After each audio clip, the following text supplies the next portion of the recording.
Welcome to the League-Kempner House. This house is now owned by a nonprofit whose mission is to restore and preserve this house for future generations to enjoy.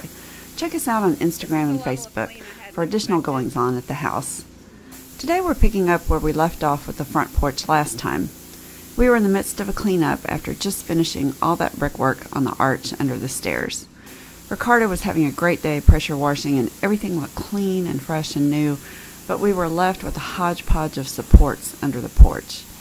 I explained in a prior video about my master plan to build a support structure under the floor to keep the porch from having to be demolished and start over.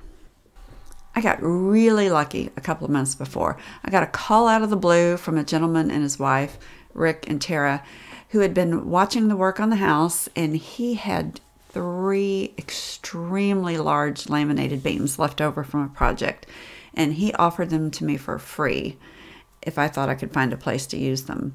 I immediately thought of my idea to build this permanent support structure under the porch. I thought, why not build the same type of structure temporarily out of lumber just to test out my theory? If it worked well enough, it could stay in place for several years before needing to design and build the permanent structure. These beams would be perfect. Lumber is very expensive right now, and I had already calculated that it might cost $3,000 to $4,000 or more just to buy the lumber to build my temporary supports, and free is so much better. The first hurdle was getting that big truck and trailer through the gate to get the beams as close as possible to where they needed to be unloaded, because each one weighs somewhere between 500 and 600 pounds, maybe more. I don't know, these things are huge. The gate the trailer had to back through is barely 12 inches wider than the width of the trailer, and then the driveway immediately curves around a tree, so it took quite a while to get that trailer back through the gate. I was on pins and needles the whole time because one of my fence posts already looks like this, where a car ran into it. In addition to being so heavy, the beams are also very long and hard to handle. I thought the guys would be horrified at having to unload it, but they were laughing and took it as a challenge. I personally don't get that.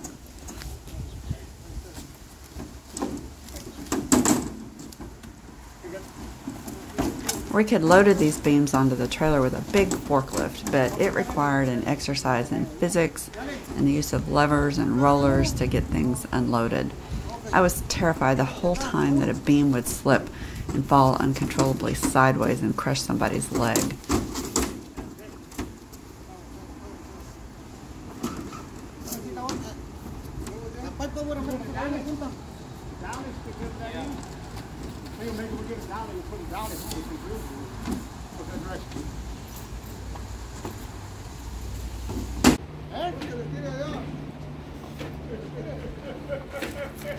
Oh God. Oh my God. Okay. Back up. Every time a beam started going sideways, you could hear me doing my usual, no, no, no, no, no, no, no. It was very stressful. We could have used 4 more guys at least. And fortunately, Ronaldo, who helps me a lot around the house, was working at a house across the street. So he came over to lend a hand. What if it goes backwards? It's going to fall straight down here.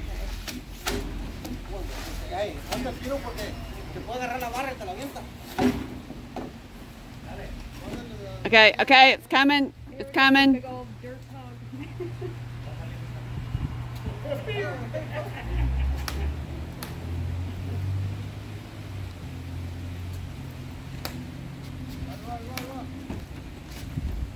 Got about a ½ inch.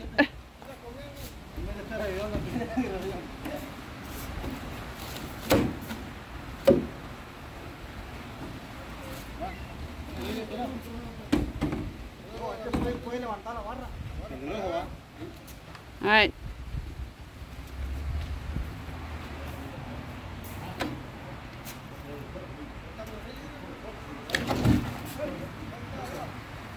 Well, it's on the ground and all the limbs are intact. After quite a bit of struggle and manhandling, the first beam was safely on the ground, and then there were 2 more to go. It was a long process. The beams were way bigger than we needed. These beams are designed to support the weight of an entire house, kind of like a pier and beam house. So we decided to cut them in half lengthwise and make 2 beams out of each beam. That would give us 6 to work with. The glue that's used to hold these boards together is very strong, so even with a chainsaw, it took a long time to get the beam split in 2. You gonna measure after you cut it?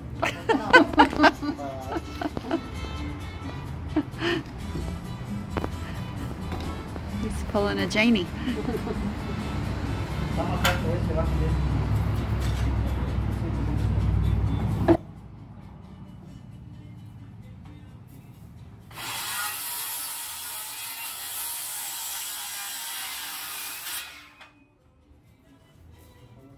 I have this little baby saw, and it's really nice, and it cuts like a 32nd of an inch too short to go through a 2x4. I'm like, who designed that? Once it was cut apart, we looked at it and decided it was still a lot bigger than we needed. So with the next beam, we decided to cut it into thirds.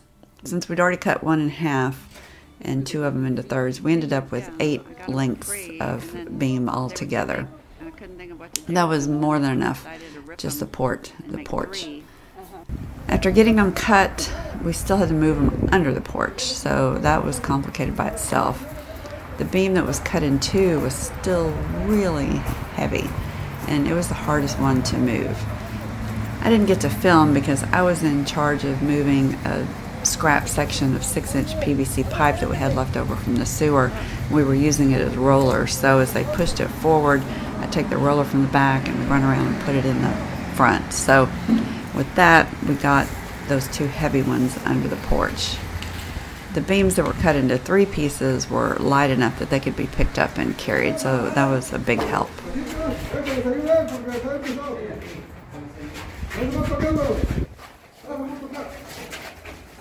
Oh, underneath.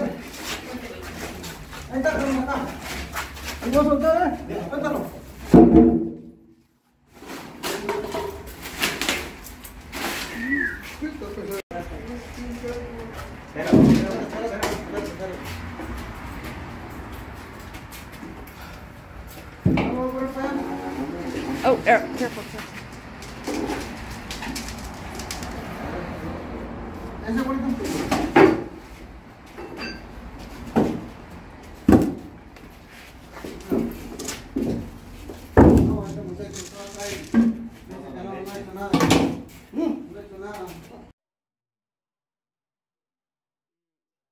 In the end, we had more than we needed, so we were actually able to cut the ends off of a couple and make posts out of them to support the beam in place.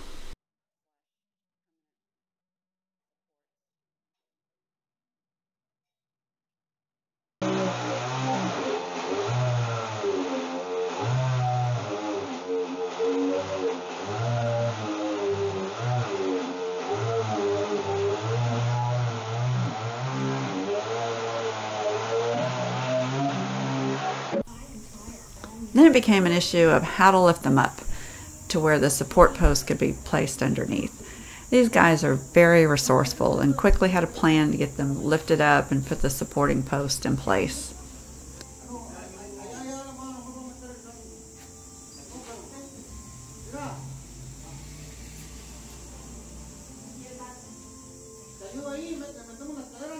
We were about 20 posts short, so I went off to the lumberyard to buy some more, and Ricardo and his crew came back the next day to finish up the job.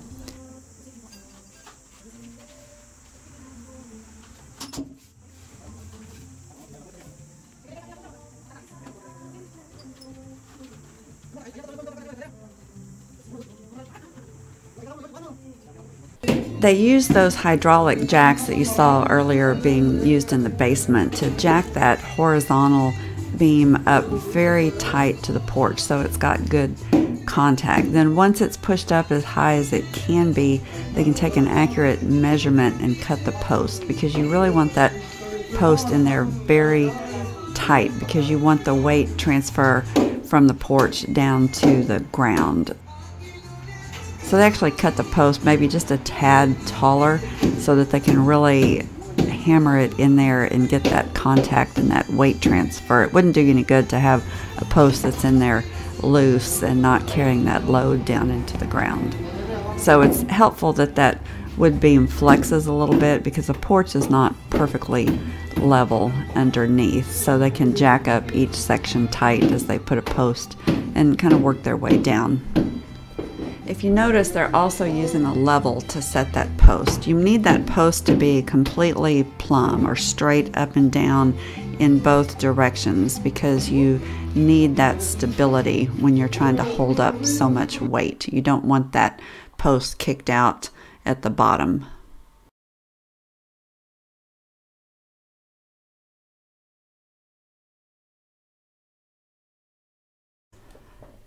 There were a lot of posts to set. I think in total we have 30-something posts underneath the porch now, holding up these big beams. So the process was just repeated over and over and over again.